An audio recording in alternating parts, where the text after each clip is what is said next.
எல்லோர் இணக்கம் நாளும் வளர்ந்திட எதிர்க்கட்சி சொந்தக்காரர்கள் அனைவருக்கும் மாலை வணக்கங்க.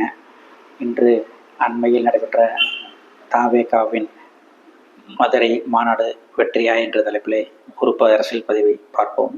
இணைந்திருப்போம் எதிர்க்கட்சியுடன். எதிர்கட்சிகளால் நாட்டில் எல்லாமே ஆளுங்கட்சி தோத்து எதிர்கட்சி தான். நாட்டில் எல்லாமே எதிர்கட்சியாக பார்க்காதீர்கள், எதிர்கட்சியாக பாருங்கள். இந்த எதிர்கட்சி இருக்கான்ல.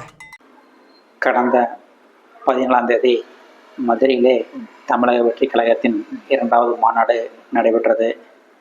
அந்த மாநாட்டிலே எதிர்பார்த்தது போலவே தொண்டர்கள் மாபெரும் அணியாக வந்து காலை முதலே மாநாட்டு பந்தலில் எழுந்தனர். மாநாட்டு பந்தல் ஒரு மணி நேரம் முன்னதாகவே விஜய் பேசுவார் என்று அறிவிக்கப்பட்டது. காலை முதலே வெயில் பல டிகிரி அதிகமாக என்று விஞ்ஞானிகள் கூறின நிலையில் வெயில் தாக்கம் அதிகமாக இருந்தது. குழந்தைகள், கர்ப்பிணி பெண்கள் எல்லாம் கூட்டிக் கொள்ள வேண்டாம், மாநாட்டுக்கு வர வேண்டாம் என்று விஜய் ஏற்கனவே அறிக்கை விட்டிருந்தாலும் குழந்தைகளை, பெண்கள், ஆண்கள் எல்லாரும் குடும்பத்துடன் வந்திருந்தனர். பெண்கள், குறிப்பாக பெண்களும் குழந்தைகளும் வெயிலிலே தாக பிடிக்காமல் திணறினர்.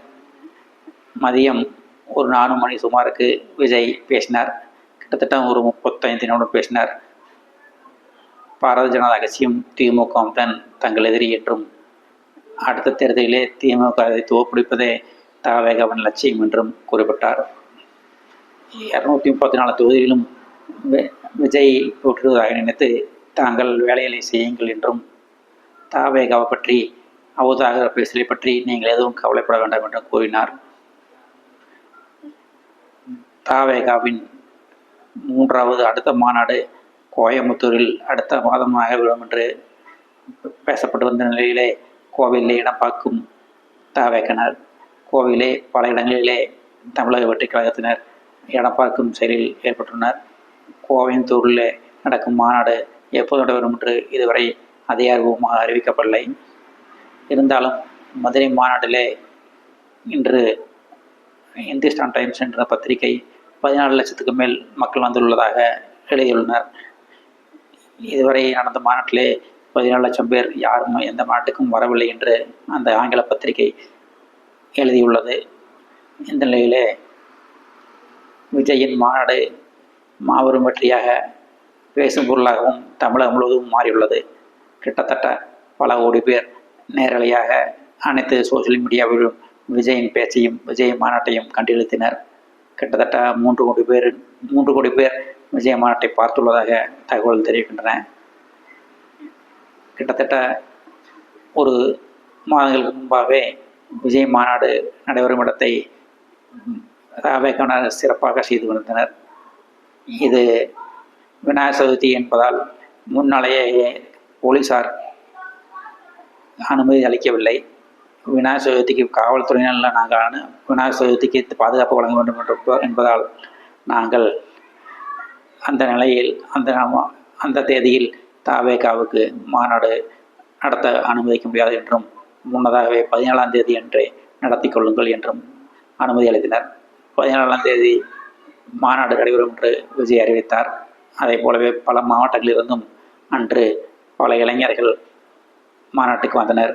குறிப்பாக விஜய் நடக்கும்போது பல இளைஞர்கள் உள்ளே குதித்து வந்தனர். அந்த இளைஞர்கள் ஏறாமல் இருப்பதற்காக தமிழ்நாட்டிலே முதல் முறையாக தடுப்புக்கு கிரீஸ் தடவப்பட்டது. இதுவரை எந்த மாநாட்டுக்குமே கிரீஸ் ஆயில் எல்லாம் தடுப்புக்கு எந்த மாநாட்டிலும் பயன்படுத்தவில்லை. முதல் முறையாக விஜய் மாநாடு தான் இந்த கிரீஸ் ஆயிலெல்லாம் பயன்படுத்தியுள்ளனர். மேலும் பஞ்சாப் மற்றும் வடநாட்டு பாதுகாவலர்கள் வந்து விஜய் வரும்போது பாதுகாப்பு அளித்தனர். இது விஜய் தொண்டர்களுக்கு மேலும் பல மடங்கு சந்தோஷத்தை அளித்துள்ளது. மேலும் பல கட்சிகள் கூட்டணியாக நமக்கு வரும் என்று விஜய் அறிவித்துள்ளார்.